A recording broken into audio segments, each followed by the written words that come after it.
Welcome to another episode of The Brand Called You, a podcast and podcast show that brings you leadership lessons, knowledge, experience, and wisdom from thousands of successful individuals from around the world.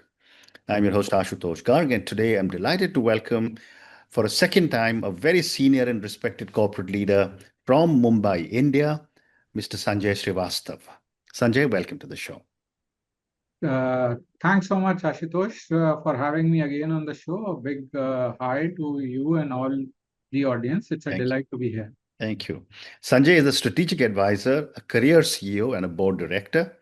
He has been honored as a most admired leader for business transformation and make in India.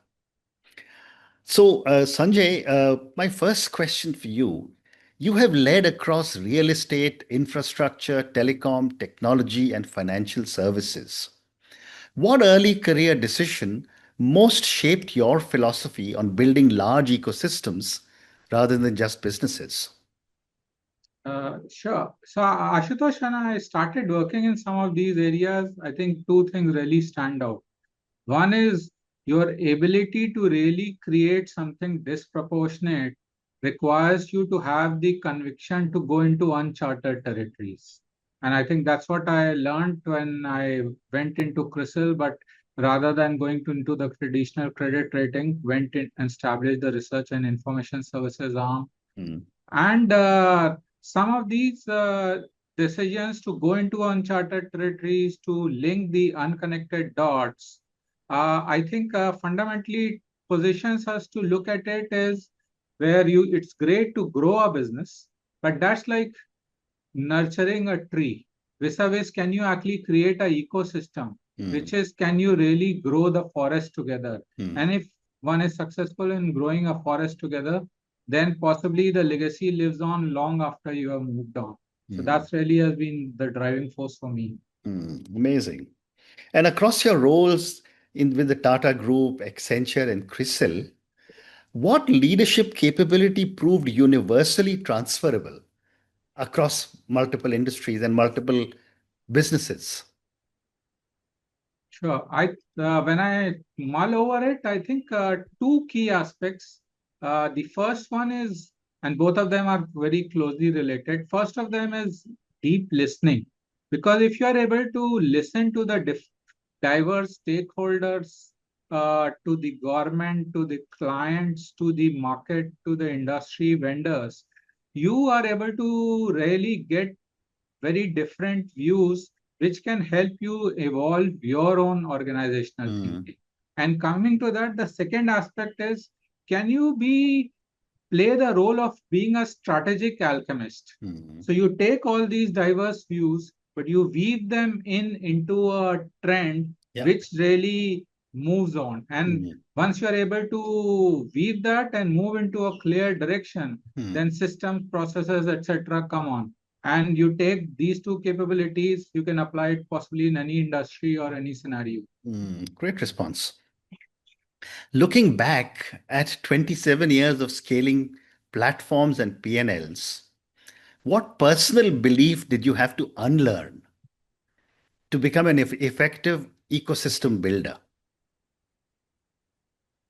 Yeah, that's an interesting question. I think one of the first things which I had to possibly unlearn is early in the career, I thought that actually controls means success. You try to control all aspects.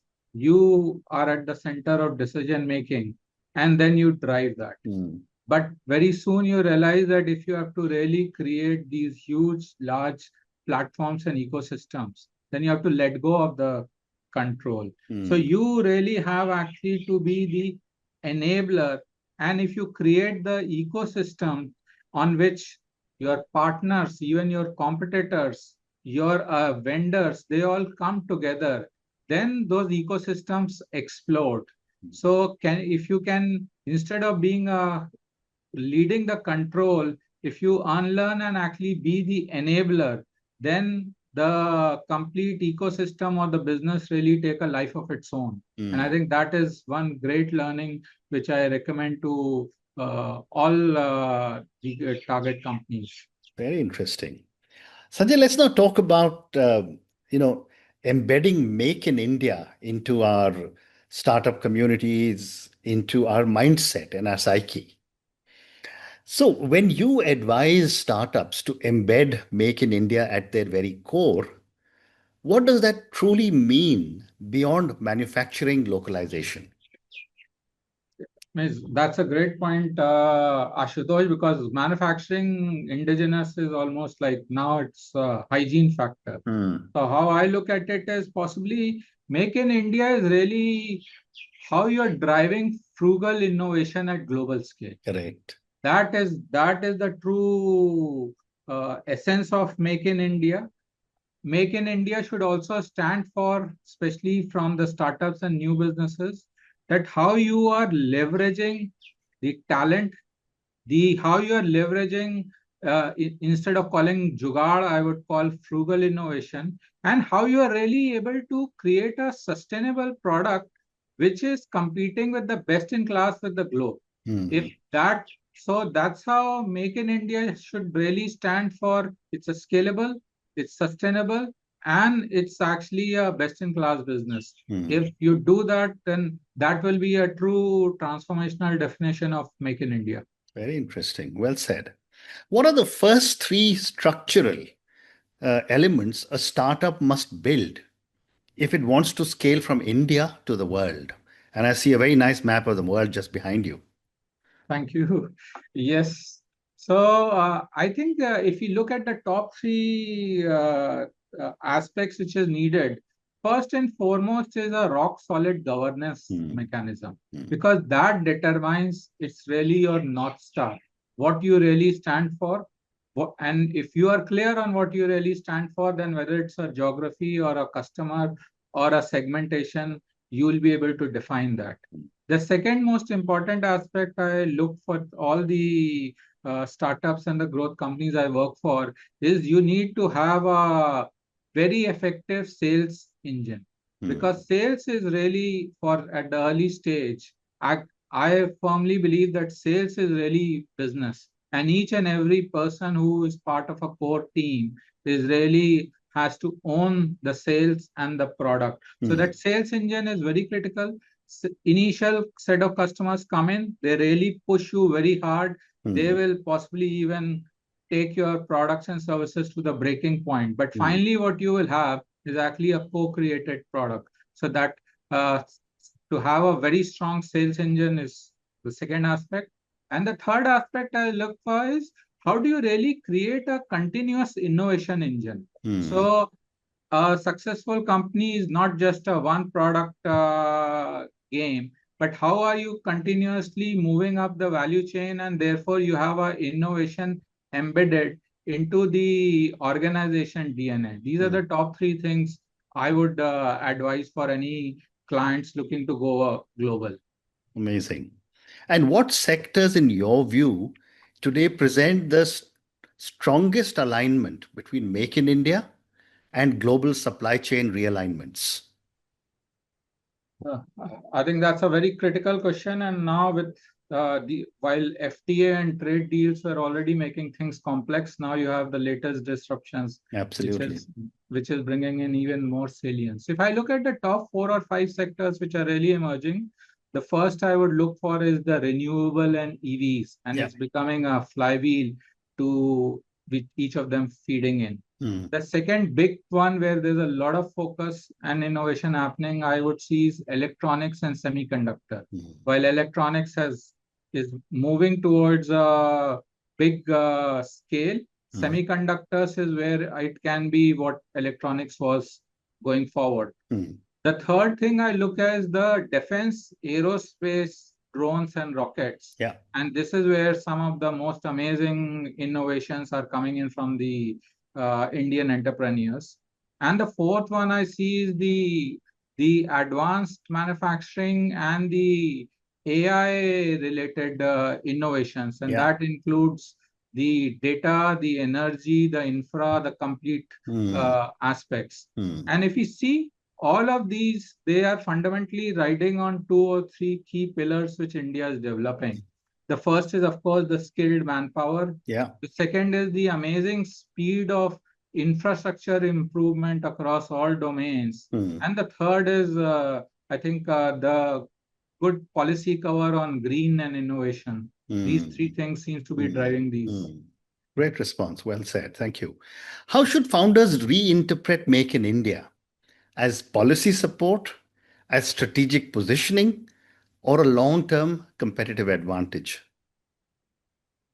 I look at it as instead of choosing any of these one or three, they are Mm. all three All of the fused above. together. Mm. So how I see it is that a policy incentive helps you to move with launch very fast, and we've Yeah. seen that in PLIs. Then from a strategic positioning, if you position yourself that you are really creating innovative products and your products are best in class for the world, Mm. then that gives you a great head start. And then all of this really, when it comes together, is through a flywheel of relentless innovation. Mm. So increasingly, how I would see is that Make in India is really about how will you lead the next industrial wave. Mm. And it's no longer about being China plus one. I firmly believe that it should be China plus better. It Correct. should really be the world standard setting Yeah. rather than chasing standards. Absolutely. And I like this China plus better. Completely agree. Thank you. Sanjay, my next question: how can startups design themselves as platforms rather than single product companies? Uh, yeah, that's often a dilemma which most of the startups and early growth companies face.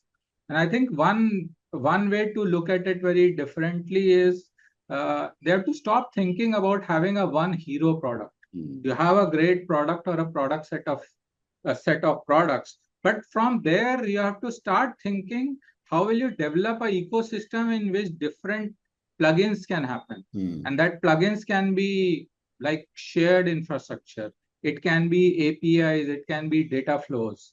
So just to give you an example, now so much of semiconductor ecosystem is developing in and around Gujarat. And Mm. just last week, they put in a request, can we actually have a facility for a shared free trade zone and a warehousing zone? So where Mm. we leverage it and actually it is faster to transit. So when you start thinking about who else can plug in, and it doesn't matter, it may even be some competition, but if you develop a best in class ecosystem which enables others to come in and you enable their success, then your initial product or product set which was generating the revenue Mm. over a long term, actually it will be just one of the many revenue streams which you will be making. So that Mm. mindset change is what is the most critical thing they have to keep in mind. Mm. And what lessons can India draw from countries like Japan, South Korea, or even Israel when it comes to scaling globally respected enterprises? Uh, yeah, I mean, I think it's always good to learn from countries and precedences instead of reinventing the wheel. I Yeah. think as I worked in my JVs, both at Tata's and Mahindra's with Tata's and Mahindra's with Japan, I think two big things which stand out is their obsession on quality and their really long-term thinking and patience. Mm. And when we look at something like Korea, it's about their uh, their focus on speed and their focus on how quickly they can go for tech revamps, and that's what Samsung's and the Hynix and the others of the world has done. And from Mm. Israel, I think it is how much you can be disruptive and how quickly you can keep creating new technologies. So I think Mm. a common theme may be that how you look at all of that and you see which different aspects you apply. You Mm. pick up the pieces which are most relevant to you and you apply. If you're really playing a long term, very complex product game, then you have to actually have patience, a long term Correct. plan. But Mm. at the same time, operationally, in order to prove it, you have to realize on quickly failing or follow the principle of speed and scale. You do it. So you mix and match depending on what a particular life cycle you are playing in. Very interesting. In a world shaped by supply chain diversification and geopolitical shifts, and nothing is more relevant today because of all the challenges going on. How can India strategically position herself? Uh, I think some contours of this are already emerging from the way how India is playing, both in Yeah. the way how it has done the FTAs and trade deals, as well as how it is maneuvering the geopolitics. I think India really has to position itself as very clearly a stable, scalable, and sustainable hub, Hmm. that we have the right policies to back in.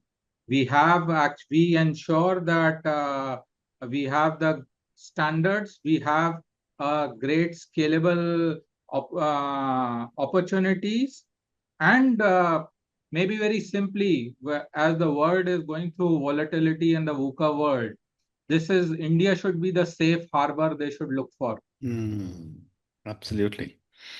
My next question, Sanjay, is how can Indian companies balance cost leadership with innovation leadership?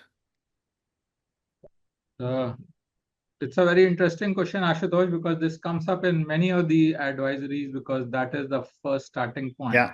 And one key aspect I try to address it is here, that look at a cost leadership not as the end goal, but rather as a input or a fuel for your product delivery. Hmm. So it's good to have the lowest cost delivery, but it is more important is, as a result of this cost delivery, can you scale faster?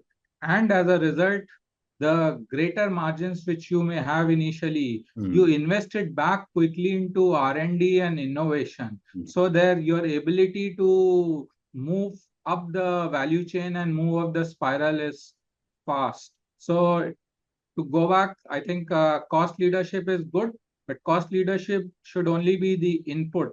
It is actually the scale and innovation which should actually be the output factors we should look at. Very interesting. What governance frameworks become essential when scaling across multiple countries, multiple cultures, and maybe, multiple time zones?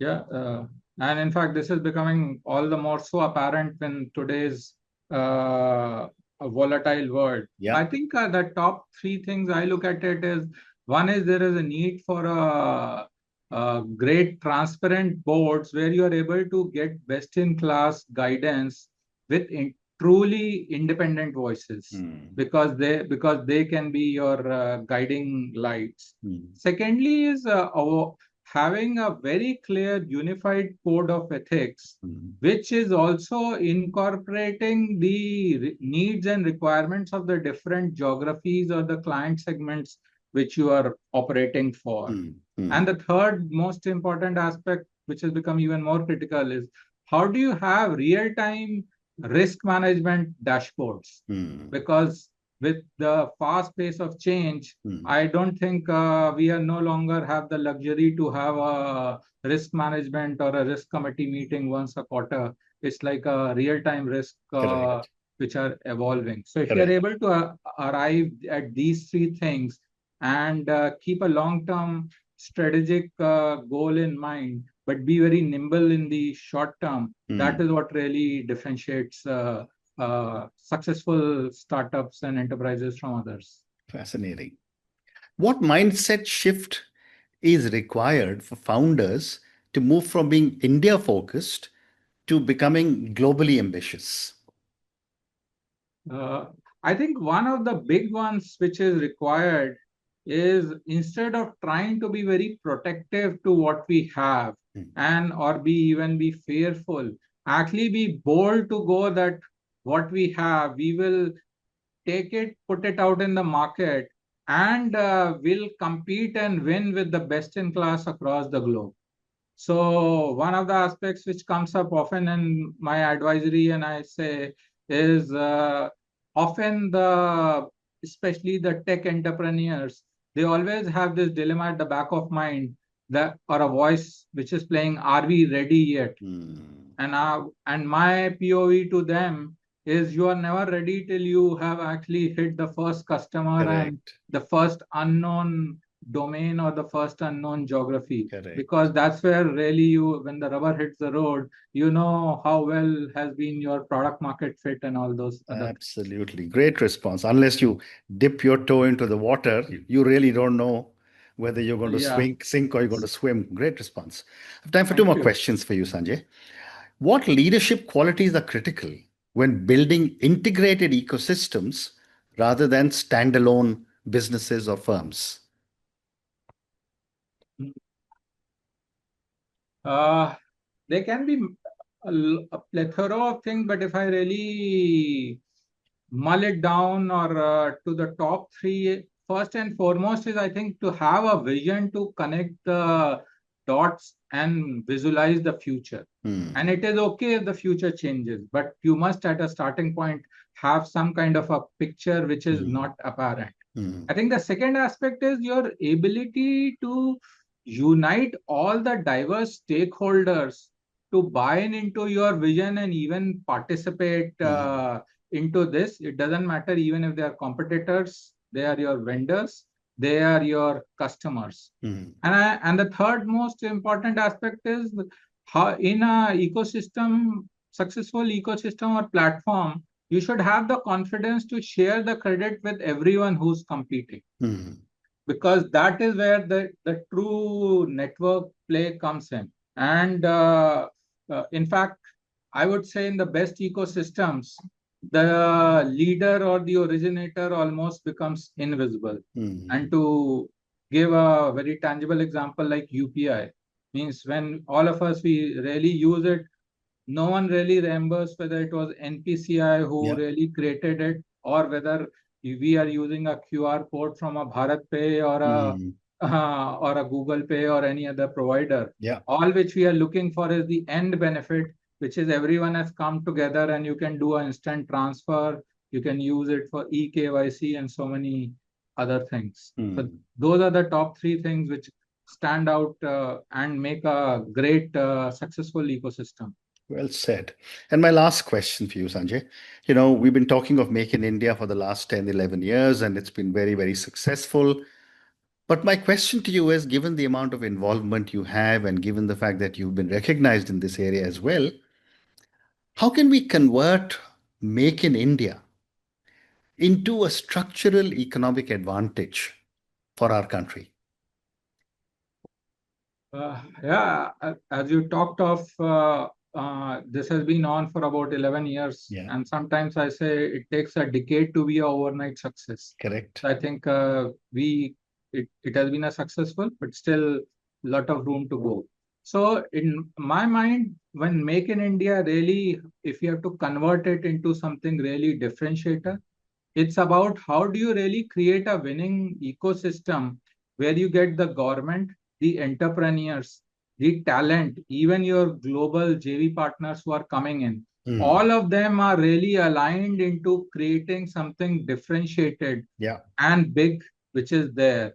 Hmm. So it's no longer about building a local factory, but can Make in India really represent is the world's most resilient innovation and inclusive growth engine. And if you are Hmm. able to define that and make it happen, to my mind, that will be a true success for Make in India. Absolutely, absolutely. And on that note, I just want to say what a fascinating conversation this has been with you. You have so much depth of knowledge of in these areas, your vast experience across multiple businesses, your ability to mentor so many founders, so many leaders, startups, corporate leaders, etc., has really come out in everything you have told us, which I'm sure will be a tremendous benefit to my viewers and listeners as well. Thank you again, Sanjay, for speaking to me, and good luck to you. Thank you for listening to the brand called You Videocast and Podcast, a platform that brings you knowledge, experience, and wisdom of hundreds of successful individuals from around the world. Do visit our website www.tbcy.in to watch and listen to the stories of many more individuals. You can also follow us on YouTube, Facebook, Instagram, and Twitter. Just search for the brand called you.